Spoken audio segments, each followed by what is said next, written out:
अक्षय तृतीया की कथा। जय श्री हरि। आप सभी भक्तों को अक्षय तृतीया की हार्दिक शुभकामनाएं। अक्षय का अर्थ होता है जो कभी खत्म न हो, और इसीलिए दोस्तों ऐसा कहा जाता है कि अक्षय तृतीया वह तिथि है, वह शुभ दिन है जिसमें सौभाग्य और शुभ फल का कभी भी क्षय नहीं होता। इस दिन होने वाले सभी काम व्यक्ति के जीवन को कभी न खत्म होने वाले शुभ फल प्रदान करते हैं। इसीलिए माना जाता है कि इस दिन व्यक्ति जितने भी पुण्य कर्म और दान आदि कार्य करता है उसे उसका शुभ फल कई गुना होकर मिलता है, और इसका प्रभाव भी कभी खत्म नहीं होता। आज की इस वीडियो में हम आपको सुनाएंगे अक्षय तृतीया के दिन सुनी जाने वाली कथा। अक्षय तृतीया के दिन से ही सतयुग और त्रेता युग का आरंभ हुआ था। सृष्टि के रचयिता श्री ब्रह्मा जी के पुत्र अक्षय कुमार का अवतरण इसी दिन हुआ था। इस दिन माता अन्नपूर्णा का जन्म भी हुआ था। महर्षि परशुराम जी की जयंती भी इसी दिन होती है। भागीरथी माँ गंगा का अवतरण भी अक्षय तृतीया के दिन हुआ था। धन के देवता श्री कुबेर जी को इसी दिन खजाना मिला था। भगवान श्री कृष्ण के बचपन के मित्र सुदामा का मिलन भी इसी दिन हुआ। मित्रों, महाभारत काल में जब दुर्योधन ने द्रौपदी का चीरहरण किया था तो उस दिन अक्षय तृतीया थी, और भगवान श्री कृष्ण ने द्रौपदी की पुकार सुनकर उनकी रक्षा की थी। चारों धाम की यात्रा का मुख्य स्थल श्री बद्रीनाथ मंदिर के कपाट भी अक्षय तृतीया को ही खुलते हैं। इसी दिन भक्तों को वृंदावन के श्री बांके बिहारी मंदिर के चरणों के दर्शन भी होते हैं।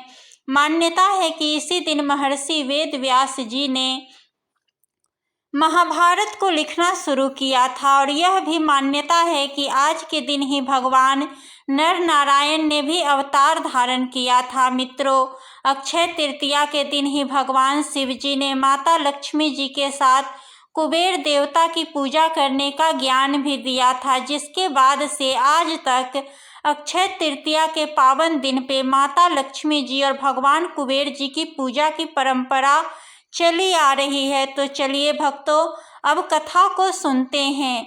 अक्षय तृतीया की कथा के अनुसार प्राचीन काल में एक धर्मदास नामक वैश्य रहता था। धर्मदास अपने परिवार के साथ एक छोटे से गांव में रहता था। वह बहुत ही गरीब था। वह हमेशा अपने परिवार के भरण पोषण के लिए चिंतित रहता। उसके परिवार में कई सदस्य थे। धर्मदास बहुत धार्मिक प्रवृत्ति का व्यक्ति था। उसका सदाचार तथा देव एवं ब्राह्मणों के प्रति उनकी श्रद्धा अत्यधिक प्रसिद्ध थी। अक्षय तृतीया व्रत के महत्व को सुनने के बाद उसने अक्षय तृतीया पर्व के आने पर सुबह जल्दी उठकर गंगा में स्नान करके विधि पूर्वक देवी देवताओं की पूजा की। व्रत के दिन सामर्थ्य के अनुसार जल से भरे घड़े, पंखे, जौ, सत्तू, चावल, नमक, गेहूँ, गुड़, घी, दही, सोना तथा वस्त्र आदि वस्तुएं भगवान के चरणों में रखकर उसने ब्राह्मणों को अर्पित की। यह सब दान देकर धर्मदास के परिवार वाले तथा उसकी पत्नी ने उसे रोकने की कोशिश की। उन्होंने कहा कि अगर धर्मदास इतना सब कुछ दान में देगा तो उसके परिवार का पालन पोषण कैसे होगा। फिर भी धर्मदास अपने दान और पुण्य कर्म से विचलित नहीं हुआ। उसने ब्राह्मणों को कई प्रकार का दान दिया। उसके जीवन में जब भी अक्षय तृतीया का पावन पर्व आया, प्रत्येक बार धर्मदास ने विधि से इस दिन पूजा एवं दान आदि का कर्म किया। अनेक रोगों से ग्रस्त तथा वृद्ध होने के उपरांत भी उसने उपवास करके धर्म, कर्म और दान पुण्य किया। यही वैश्य दूसरे अगले जन्म में कुशावती का राजा हुआ। मान्यता है कि अक्षय तृतीया के दिन किए गए दान, पुण्य और पूजन के कारण वह अपने अगले जन्म में बहुत ही धनी और प्रतापी राजा बना। वह इतना धनी और प्रतापी राजा था कि त्रिदेव तक उसके दरबार में अक्षय तृतीया के दिन ब्राह्मण का वेश धारण करके उसके महायज्ञ में शामिल होते थे। अपनी श्रद्धा और भक्ति का उसे कभी घमंड नहीं हुआ। वह प्रतापी राजा महान एवं वैभवशाली होने के बावजूद भी धर्म मार्ग से कभी भी विचलित नहीं हुआ। जैसे प्रभु ने धर्मदास पर अपनी कृपा की, वैसे ही जो भी व्यक्ति इस अक्षय तृतीया की कथा का महत्व सुनता है और विधि विधान से पूजा और दान करता है, उसे अक्षय पुण्य एवं यश की प्राप्ति होती है। चलिए भक्तों, अब सुन लेते हैं अन्नपूर्णा माता की कथा।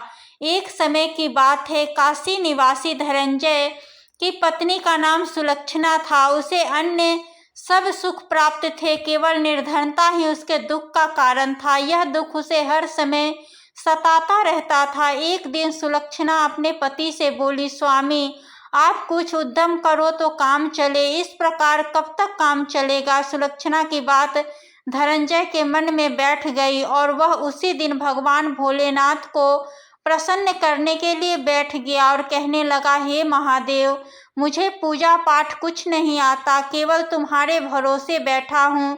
इतनी विनती करके वह 2-3 दिन तक भूखा प्यासा ही बैठा रहा। यह देखकर भगवान शिव ने उसके कान में अन्नपूर्णा 3 बार कहा। यह कौन है, क्या कहा, इसी सोच में धनंजय रह गया कि मंदिर में आते ब्राह्मणों को देखकर वह पूछने लगा, पंडित जी अन्नपूर्णा कौन है। तब ब्राह्मणों ने उसे कहा कि तूने अन्न छोड़ दिया है, सो तू अन्न की बात करता है, जा घर जाकर अन्न ग्रहण कर। धनंजय घर गया और अपनी पत्नी से सारी बात कही तो वह बोली, आप चिंता न करो, स्वयं शिवजी ने इस मंत्र को दिया है, वे स्वयं ही इस मंत्र का खुलासा करेंगे, आप फिर जाकर उनकी आराधना करो। धनंजय ने फिर से पूजा में बैठ गया। रात्रि में शिवजी ने उसे आज्ञा दी और कहा कि तू पूर्व दिशा में चला जा। वह अन्नपूर्णा का नाम जपते हुए और रास्ते में फल खाते हुए झरनों का पानी पीते जाता और इस प्रकार कितने ही दिनों तक धनंजय चलता गया। वहां उसे चांदी सी चमकती वन की शोभा देखने में आई और उसे सुंदर सरोवर भी दिखा। उसके किनारे कितनी ही अप्सराएं आई, झुंड बनाए बैठी थी, एक कथा कहती थी और एक सब माँ अन्नपूर्णा इस प्रकार बार बार नाम जपती थी।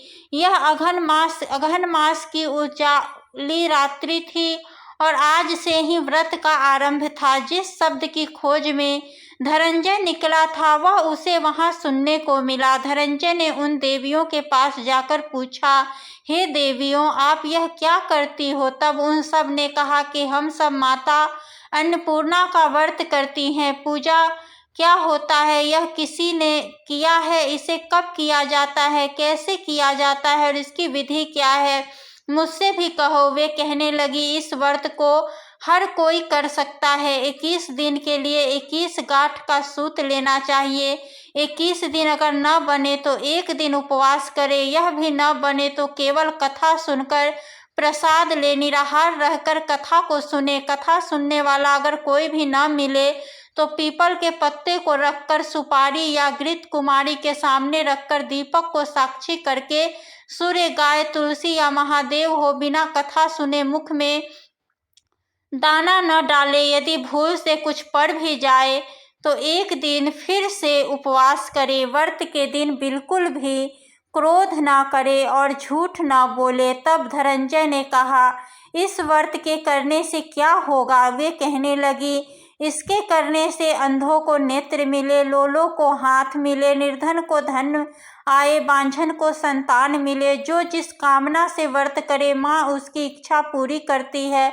वह कहने लगा, बहनों, मेरे भी धन नहीं है, विद्या नहीं है, कुछ भी तो नहीं है, मैं तो दुखिया ब्राह्मण हूँ, मुझे इस व्रत का सूत दोगी। तब उन्होंने कहा, हाँ, तेरा कल्याण हो, मैं तुझे सूत देती हूँ, इस व्रत का मंगल सूत्र लो। धनंजय ने व्रत किया। व्रत पूरा हुआ तभी सरोवर में से 21 खंड की स्वर्ण सीढ़ी हीरा मोती जड़ी हुई प्रकट हुई। धनंजय जय अन्नपूर्णा माता, जय अन्नपूर्णा माता कहता जाता।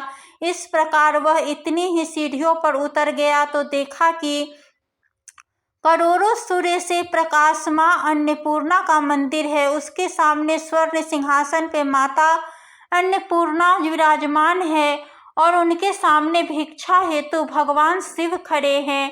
देवांगनाएं चबर डुला रही है, कितनी ही हथियार बांधे पहरा दे रही है। धनंजय दौड़कर जगदम्बा माँ के चरणों में गिर गया। देवी उनके मन का क्लेश जान गई और धनंजय कहने लगा, माता आप तो अंतर्यामी हो, आपको अपनी दशा में क्या बताऊं। माता बोली, मेरा व्रत किया है, जा संसार तेरा सत्कार करेगा। माता ने धनंजय की जिह्वा पर बीज मंत्र लिख दिया। अब उसके रोम रोम में विद्या प्रकट हो गई। माँ का वरदान लेकर धनंजय घर आया और अपनी पत्नी से सभी बातें कही। माता जी की कृपा से उसके घर में संपत्ति आने लगी। छोटा सा घर बहुत बड़ा गिना जाने लगा और उसके घर अनेक सगे संबंधियों ने आकर उसकी बड़ाई की। उससे कहा कि इतना धन और इतना बड़ा घर होने पर अगर संतान नहीं है तो इस कमाई का भोग कौन करेगा। सुलक्षणा से संतान नहीं है, इसलिए तुम दूसरा विवाह कर लो। इच्छा न होते हुए भी धनंजय को दूसरा विवाह करना पड़ा और सती सुलक्षणा को सौत का दुख उठाना पड़ा। इस प्रकार दिन बीतते गए। फिर पति से सुलक्षणा ने कहलाया कि हम व्रत के प्रभाव से सुखी हुए हैं, इस कारण यह व्रत छोड़ना नहीं चाहिए।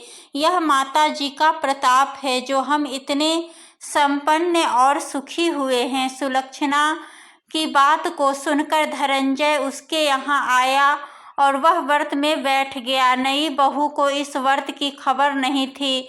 वह धनंजय के आने की राह देख रही थी। जब नई बहू को इस बात की खबर पड़ी तो उसके मन में ईर्ष्या की ज्वाला दहक पड़ी और वह सुलोचना के घर आ पहुंची। उसने वहां भगदड़ मचा दी और धनंजय को अपने साथ ले गई। नए घर में धनंजय को थोड़ी देर के लिए जब निंद्रा आ गई तो नई बहू ने उसके व्रत का सूत तोड़कर आग में फेंक दिया। अब तो माता का कोप जाग गया और घर में अकस्मात ही आग लग गई। सब कुछ जलकर खाक हो गया। सुलक्षणा जान गई और पति को फिर अपने घर ले आई। इस बात पर नई बहू रूठ अपने पिता के घर चली गई।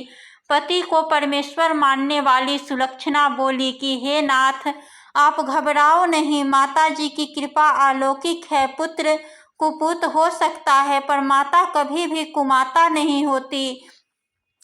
आप श्रद्धा और भक्ति से आराधना शुरू करो, वे हमारा कल्याण करेगी। धनंजय फिर माता के पीछे पड़ गया और वह सरोवर सीधी प्रकट हुई। उसमें वह माँ अन्नपूर्णा कहकर उतर गया। वहां जाकर वह माता जी के चरणों में वंदन और रुदन करने लगा। माता प्रसन्न हुई और बोली कि यह मेरी स्वर्ण की मूर्ति ले, उसकी पूजा करना, तुम फिर से सुखी हो जाओगे। जाओ, मैं तुम्हें आशीर्वाद देती हूँ। तेरी स्त्री सुलक्षणा ने श्रद्धा से मेरा व्रत किया है, उसे मैंने पुत्र दिया है। धनंजय ने जब आंखें खोली तो खुद को काशी विश्वनाथ मंदिर में खड़ा हुआ पाया। वहां से उसी प्रकार अपने घर को चला गया। उधर सुलक्षणा गर्भवती हुई और उसे एक पुत्र की प्राप्ति हुई। गांव में आश्चर्य की लहर दौड़ गई। मान्यता आने लगी कि इस प्रकार उसी गांव के निसंतान सेठ के पुत्र होने पर उसने माता अन्नपूर्णा का मंदिर बनवा दिया। उसमें माता जी की धूमधाम से पधारी और धनंजय को मंदिर के आचार्य का पद दे दिया। जीविका के लिए मंदिर की दक्षिणा और रहने के लिए बड़ा ही सुंदर सा भवन दे दिया। धनंजय अपनी स्त्री और पुत्र सहित वहां रहने लगा। माता जी के चढ़ावे में उसकी भरपूर आमदनी होने लगी। उधर नई बहू के पिता के घर डाका पड़ गया और उसका सब कुछ लुट गया। वे भीख मांगकर पेट भरने लगे। जब सुलक्षणा को इस बात का पता लगा तो उसने उन्हें बुलावा भेजा। फिर सुलक्षणा ने उनको एक अलग घर में रख लिया और उनके अन्न और वस्त्र का प्रबंध भी कर दिया। धनंजय, सुलक्षणा और उसका पुत्र माता की कृपा से आनंद से रहने लगे। माता ने जैसे उनके भंडार भरे वैसे ही सबके भंडार भरे। तो प्रिय भक्तों, आज की यह कथा समाप्त हुई। आप सभी को आज की कथा कैसी लगी कमेंट करके ज़रूर ही बताएं। वीडियो पसंद आई हो तो वीडियो को लाइक करें, चैनल को सब्सक्राइब करें और कमेंट बॉक्स में जय श्री हरि विष्णु, जय माता लक्ष्मी जरूर लिखें। मिलते हैं नेक्स्ट वीडियो में, तब तक के लिए धन्यवाद।